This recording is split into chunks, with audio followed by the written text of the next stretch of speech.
Hello viewers. Today I am back with another video to tell you how to be successful in your life. So let's get started. First, be a man. The great need at this hour is manly men. We want no goody-goody piety, we have too much of it. We want men who will do right, though the heavens fall, who believe in God, and who will confess Him. Reverend W.J. Dawson. All the world cries, "Where is the man who will save us? We want a man." Don't look so far for this man, you have him at hand. This man, it is you, it is I, it is each one of us. How to constitute oneself a man? Nothing harder if one knows not how to will it. Nothing easier if one wills it. Alexander Dumas. "I thank God I am a Baptist," said a little short doctor of divinity as he mounted a step at a convention. "Louder, louder," shouted a man in the audience. "We can't hear." "Get up higher," said another. "I can't," replied the doctor. "To be a Baptist is as high as one can get."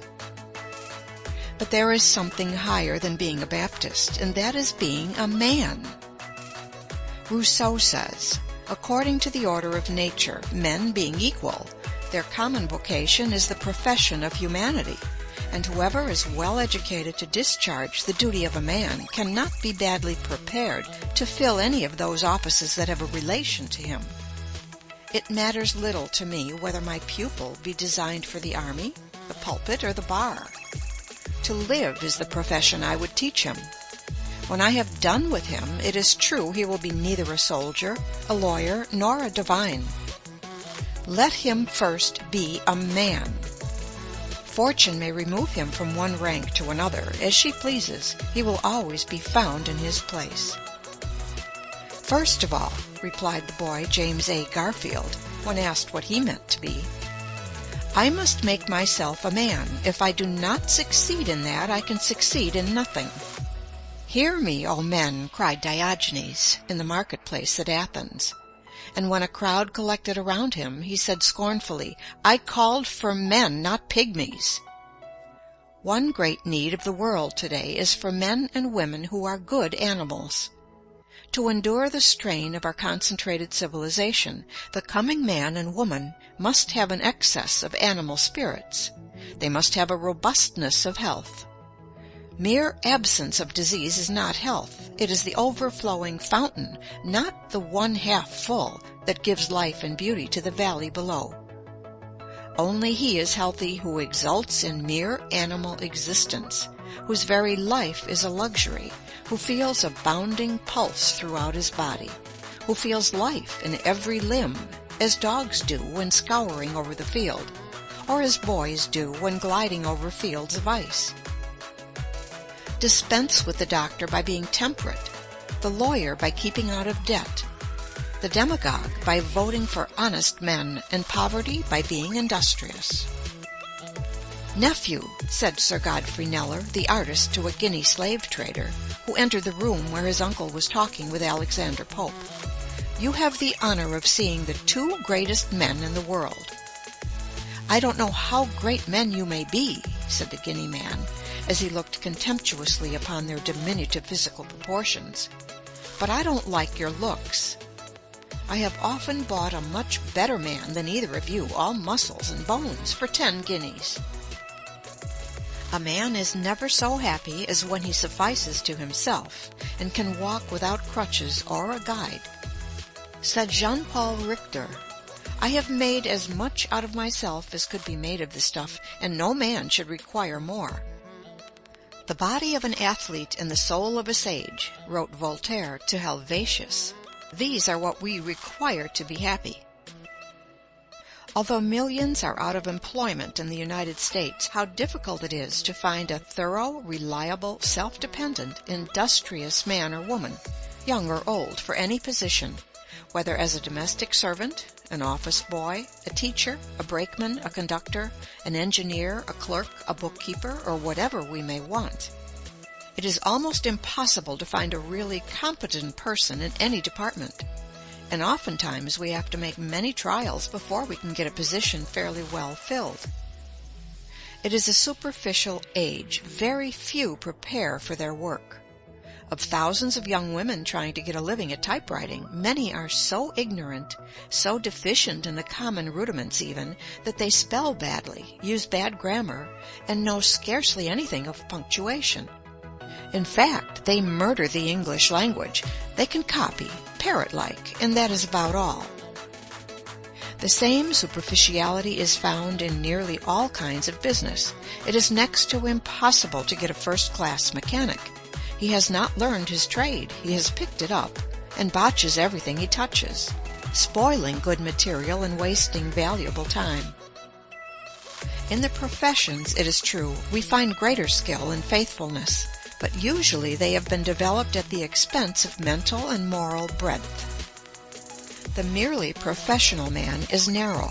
Worse than that, he is in a sense an artificial man, a creature of technicalities and specialties, removed alike from the broad truth of nature and from the healthy influence of human converse.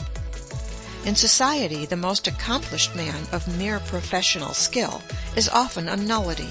He has sunk his personality in his dexterity. The aim of every man, said Humboldt, should be to secure the highest and most harmonious development of his powers to a complete and consistent whole. Some men impress us as immense possibilities. They seem to have a sweep of intellect that is grand, a penetrative power that is phenomenal. They seem to know everything, to have read everything, to have seen everything. Nothing seems to escape the keenness of their vision, but somehow they are forever disappointing our expectations. They raise great hopes only to dash them. They are men of great promise, but they never pay. There is some indefinable want in their makeup. What the world needs is a clergyman who is broader than his pulpit, who does not look upon humanity with a white neckcloth ideal, and who would give the lie to the saying that the human race is divided into three classes: men, women, and ministers. Wanted, a clergyman who does not look upon his congregation from the standpoint of old theological books and dusty cobweb creeds, but who sees the merchant as in his store, the clerk as making sales, the lawyer pleading before the jury, the physician standing over the sickbed. In other words, who looks upon the great, throbbing, stirring, pulsing, competing, scheming, ambitious, impulsive, tempted mass of humanity as one of their number, who can live with them, see with their eyes, hear with their ears, and experience their sensations. The world has a standing advertisement over the door of every profession, every occupation, every calling. Wanted, a man. Wanted, a lawyer who has not become the victim of his specialty, a mere walking bundle of precedents. Wanted, a shopkeeper who does not discuss markets wherever he goes. A man should be so much larger than his calling, so broad and symmetrical in his culture, that he would not talk shop in society, that no one would suspect how he gets his living. Nothing is more apparent in this age of specialties than the dwarfing, crippling, mutilating influence of occupations or professions. Specialties facilitate commerce and promote efficiency in the professions, but are often narrowing to individuals. The spirit of the age tends to doom the lawyer to a narrow life of practice, the businessman to a mere money-making career. Think of a man, the grandest of God's creations, spending his lifetime standing beside a machine for making screws. There is nothing to call out his individuality, his ingenuity, his powers of balancing, judging, deciding. He stands there year after year until he seems but a piece of mechanism. His powers, from lack of use, dwindle to mediocrity, to inferiority, until finally he becomes a mere part of the machine he tends. Wanted, a man who will not lose his individuality in a crowd. A man who has the courage of his convictions, who is not afraid to say no, though all the world say yes. Wanted, a man who, though he is dominated by a mighty purpose, will not permit one great faculty to dwarf, cripple, warp, or mutilate his manhood, who will not allow the overdevelopment of one faculty to stunt or paralyze his other faculties. Wanted, a man who is larger than his calling, who considers it a low estimate of his occupation to value it merely as a means of getting a living. Wanted, a man who sees self-development, education and culture, discipline and drill, character and manhood in his occupation. As nature tries every way to induce us to obey her laws by rewarding their observance with health, pleasure, and happiness, and punishes their violation by pain and disease, so she resorts to every means to induce us to expand and develop the great possibilities she has implanted within us. She nerves us to the struggle beneath which all great blessings are buried, and beguiles the tedious marches by holding up before us glittering prizes which we may almost touch, but never quite possess. She covers up her ends of discipline by trial, of character building through suffering, by throwing a splendor and glamour over the future, lest the hard, dry facts of the present dishearten us, and she fail in her great purpose. How else could nature call the youth away from all the charms that hang around young life, but by presenting to his imagination pictures of future bliss and greatness, which will haunt his dreams until he resolves to make them real? As a mother teaches her babe to walk by holding up a toy at a distance, not that the child may reach the toy, but that it may develop its muscles and strength, compared with which the toys are mere baubles. So nature goes before us through life, tempting us with higher and higher toys, but ever with one object in view, the development of the man. In every great painting of the masters there is one idea or figure which stands out boldly beyond everything else.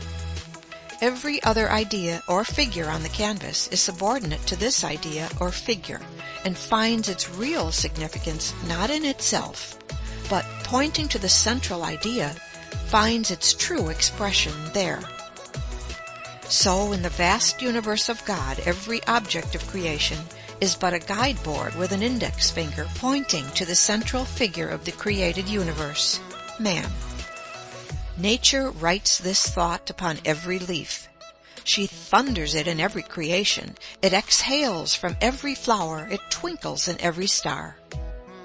Open thy bosom, set thy wishes wide, and let in manhood, let in happiness. Admit the boundless theater of thought from nothing up to God, which makes a man. Young. Thank you for watching. Please do subscribe if you like our video. Hope we'll back with another video soon.